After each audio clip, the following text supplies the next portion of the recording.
I am so tired. But I can't stop. They might catch me. No, not yet. Not yet. Keep moving. Hastily stumbling forward, I try putting as much distance between myself and the horrors I've left behind, but whatever dregs has injected me with is leeching me dry. I'm so exhausted, I can't even keep my eyes open anymore. Come on, Theo. You need to keep moving. Where's my tofu friend? You're not out of the woods yet, son. Come on, Theo. You need to keep moving.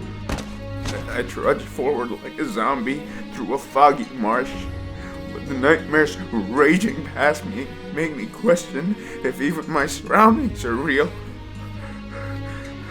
The horrific visions aren't affecting me anymore. I'm so tired. They don't even register. You need to keep going. I need to keep going. Just a little bit further. Just a little bit further. Dreamed of a new life, but no debts to repay. A light for tomorrow, hope for a better day. I set sail to a new land, a foolish man they say, as I make my final journey to the frontier far away. I realize I'm comfortably lying down on cool sand, staring up at the scarlet sky. I'm back in Wednesday. My lethargy has melted away along with the reality. Shit. I feel as good as new. No pain, no nothing. Almost as if I'm... That awful drug has finally worn out. Friend smiles, suddenly appearing beside me. Boots shine bright, hat balanced high. Never has the bastard looked more beautiful. Although it did have its benefits, I wouldn't have been able to have gotten you out if you weren't hallucinating. So this isn't Wednesday. Friend plops down beside me and nods. He's breathing heavy. I guess gate crashing my dreams took a lot out of him. I just warped your dream into this. I thought it'd be more pleasant than your other one. Hey, friend. Thanks, man. I really thought that was gonna be it for me, man. I didn't think I was getting out. Look, he presses my shoulder. Rest, son. I went to the frontier, it seemed so long ago. I dreamed of a new life, but found my real home. And as we lay here, our spirit at peace, destiny carries us away with it. Perched on top of a breezy dune, I savor the tranquility.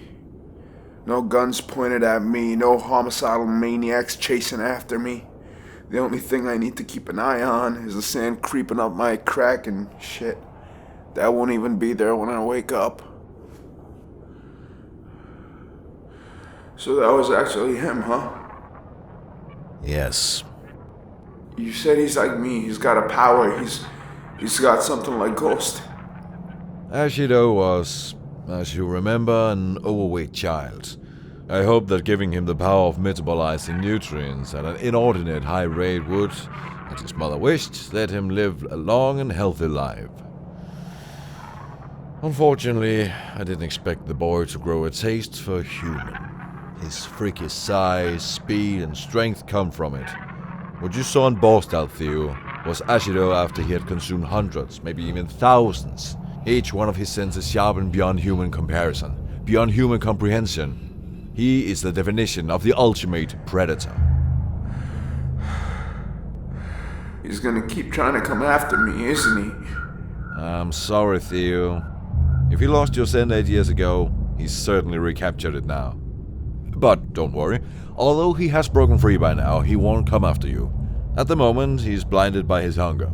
Unlike the nearby village, you're safe for the time being.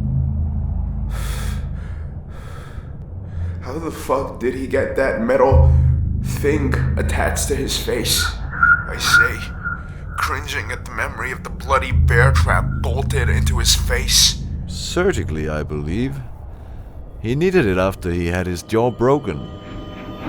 Dawn's pink light pours in, chasing a sinister shadow. Smile creeps on our Washington, shrieking, uncovers his bloody face and jaw from falling off. Friend, that was you? I have to protect my investments, don't I? But you said you couldn't materialize into the real world. I can't. That would have made everything much easier just now. However, I have connections, influence.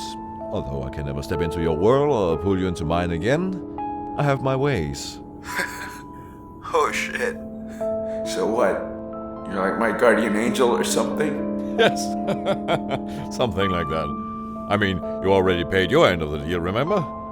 I suppose guardian angel for hire would be more appropriate. So what exactly are you supposed to be doing? I mean, aside from keeping me kicking, I guess. Anything you want. That's why I gave you ghosts, to help you get whatever you needed. So tell me, Theo, what do you want? What was the intention behind each ridiculous endeavor you have thrown yourself into? Well, they weren't that ridiculous. Borstal, Theo. Borstal. Fair enough. It's not that I don't know what I want, but I don't think that there's any actual way of getting it. I mean, I stole all that money so that Yomi and I could start fresh. No debts, no protection payments holding us back. But from the looks of it, we're not gonna be free anywhere. Every gang sliced off a chunk of the octagon, and if they even sense money near me, they're gonna pick us clean.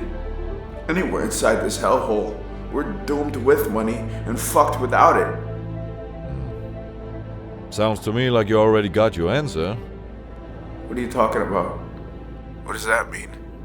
You just said it yourself. There is no place in the octagon where you and your family can live safely. So your only option is to leave it.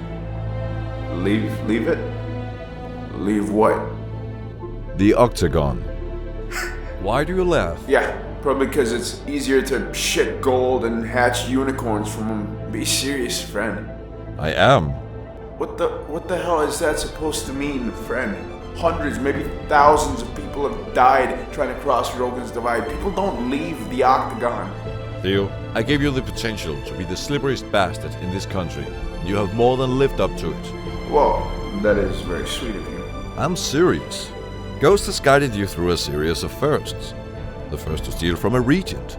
The first to actually return alone to Dwight Agnello. Let it guide you to be the first to leave the octagon too. Way may be costly, but don't falter. Nothing in this world worth having comes cheap. Before I can make sense of what he's hinting at, he points up. Oh, look. The sky is falling. Oh shit, he's right. Crimson skies plummeting towards us. I guess it's time for you to wake up. It's almost on top of us. I hope I don't have to see you soon. Be safe, my friend. Before I realize the sky crashes over us. Holy shit, it is cold. Fuck. The chills are short-lived and quickly overcome by a warm, tingly sensation. I guess I've woken up, but my eyes are still closed, coaxed shut by the overwhelming urge to return to sleep's intoxicating numbness.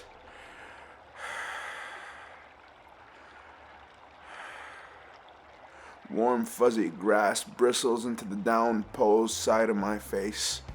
I lay there, enjoying the tepid sun pleasantly warming my back. Why is the ground rising and falling? My eyes open and, what the fuck? I scowl at the fat, bare-chested guy whose hairy chest I was just using as a pillow. Although his snore suggests he was enjoying my company, I could not be more disgusted right now. Feeling a strand of something in my mouth, I start spitting my mouth to dry until I'm sure I don't have any of his gross torso bristles stuck in my teeth. Fucking gross. Now how the fuck did I get from Borstal to spooning with this Sasquatch on a fucking riverbank? I thought this was the exact kind of situation I was trying to escape. There's a stream flowing right next to me.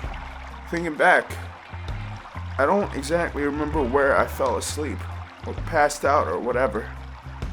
I think I just kept walking until I passed out.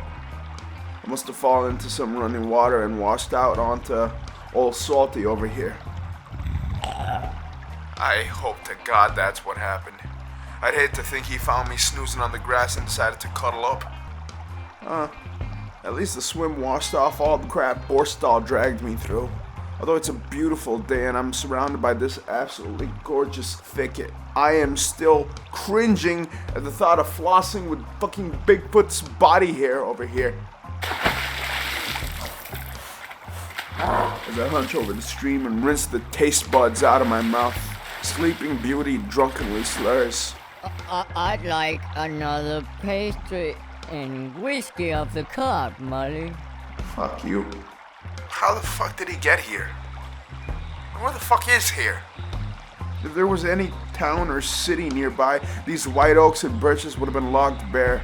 Since these trees look like they've barely been touched, I'm guessing we're in the middle of some forest in fucking Nowhereistan. My head snaps towards the source of the sound. Scores of startled birds flutter out of the trees from that direction. An amplified voice cries out from behind the tree line. All repairs have been completed. The crew thanks all passengers for their patience and would like to request all who've disembarked to return with their ticket so that the train may continue its journey. Okay, let's go check this out. I sprint into the forest and follow the echoes. After a brief run through the trees, the space clears to a grassy plain, and beyond it, a massive green steam engine. The motherfucking Grail Rail. It is absolutely gorgeous, and fucking rightfully so. It's supposed to be the single most expensive commercial train in the Octagon. A seemingly endless caravan of emerald green carriages trails behind a magnificent smoke-puffing engine. Only the social elite and financially affluent can afford even sneezing in its direction. So there's no way in hell they're gonna let my piss-poor ass aboard. The half a dozen thick-belted guards surrounding the ticket inspector are definitely gonna make sure of that. Theo, sweetheart, what about that guy? You know, the one who's drunk himself stupid and passed out on the riverbank? Judging from the empty bottle of fine vintage that was clutched in his bejeweled hand, he must have been a passenger. I should go back and wake him up. I mean, it would be a shame if his very expensive ticket to the luxurious Grail Rail went to waste. I'd like... Fuck you. A few moments later. I'm skipping up to the inspector, ticket in hand. Oh fuck, don't give me that look. What would you have done?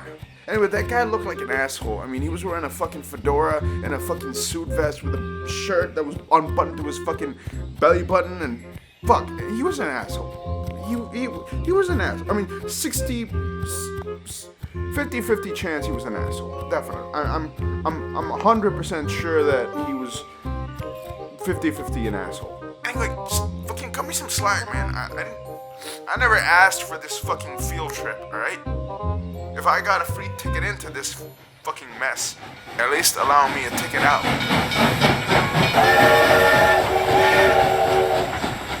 Ticket, please. The restless-looking guards crack their knuckles as I hand it over to the inspector. Why do I get the feeling that they're gonna be cracking my head next? The inspector glances down at my ticket. Why, thank you very much, sir. I must say, I find the gentleman's pajamas quite fabulous. Quite a statement. Fuck, I don't know anything about fashion, but apparently neither does this guy.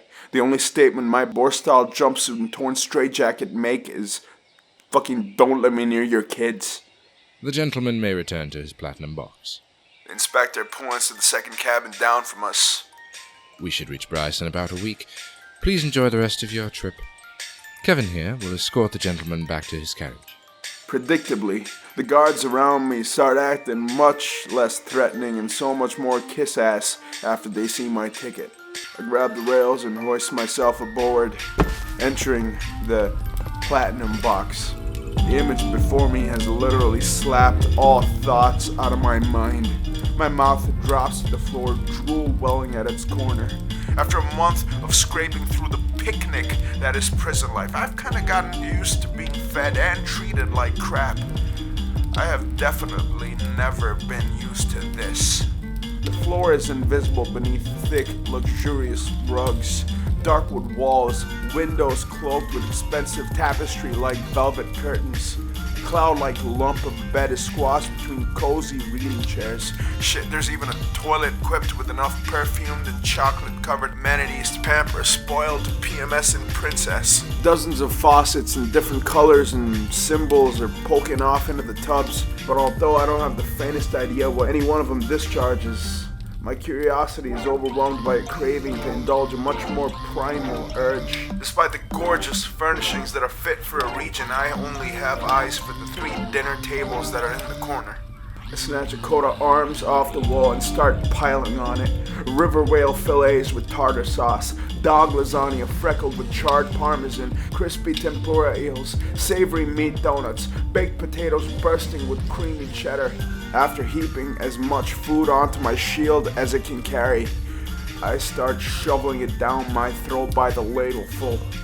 Fuck, I don't know if it's because I'm starving or because the food is just that damn good. All I know is that I eagerly await the next bite before I've even finished swallowing the previous. Absolutely engrossed in the exquisite flavors I've tasted in fucking months, let alone my entire life.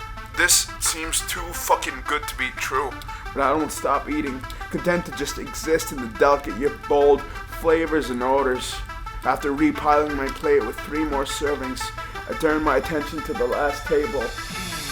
This truly might just be the most beautiful moment of my life. Fuck, merely glancing at the trays has given me a softie.